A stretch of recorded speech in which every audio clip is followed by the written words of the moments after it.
ये तारिक बिग साहब के साथ जो मामला पेश आया, इससे पहले भी हम चूँकि पुलिस के और दीगर दोस्तों के मामले में मुख्तलिफ जगहों पर जाते हैं, थाने भी चले जाते हैं, मुख्तलिफ दफातर में जाते हैं।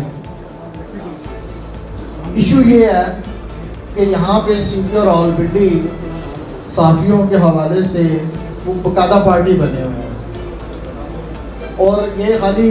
थाना न्यू टाउन में मामला नहीं, पहले थाना सादकाबाद में मामला पेश आया। इसी तरीके से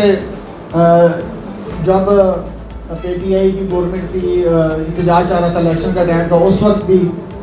सहाफ़ियों के साथ कोई बेशुमार मामला सामने आए, वाक़या सामने आए। तो डॉक्टर साहब मेरी राय ये है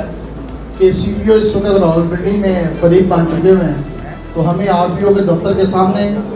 बाकायदा जाना चाहिए, वहाँ प्रोटेस्ट करना चाहिए। नंबर 2, अभी हमने एक लीगल मामला छोड़ा हुआ है, हमें इस SHO के ख़िलाफ़ और CPO रावलपिंडी के हवाले से बाकायदा तौर पे एप्लीकेशन देनी चाहिए। और तमाम दोस्त जो हैं जो यहाँ तशरीफ़ लाए, मैं सब का तहे दिल से